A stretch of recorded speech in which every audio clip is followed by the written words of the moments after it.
sindikata tvrde da obuhvataju 70% škola. Iako je vlada sa MMF-om postigla dogovor da zarade u javnom sektoru ostanu zamrznute do aprila 2011.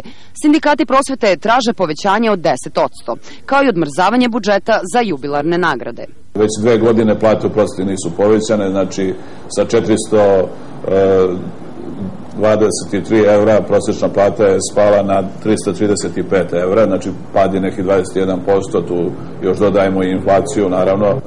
Država može taj problem da reši. Ne radi se to o nekom pretjeranom nedostatku novca. Ako su imali sad pare da isplate ove kao pomoći, kao socijalu, zašto to nisu dali kroz plate?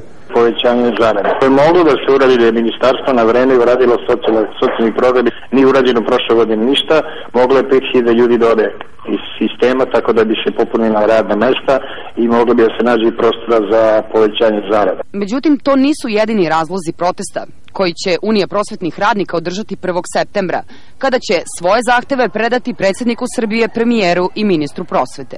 Da neće da preuzme više odgovornost za propadanje srpske prosvete.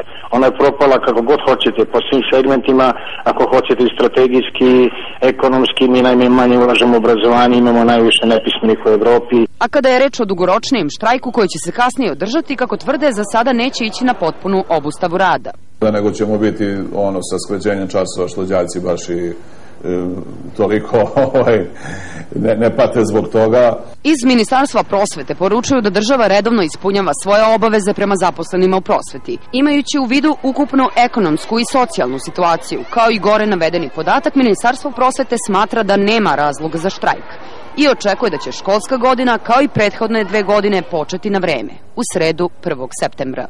Snežana Spasojević,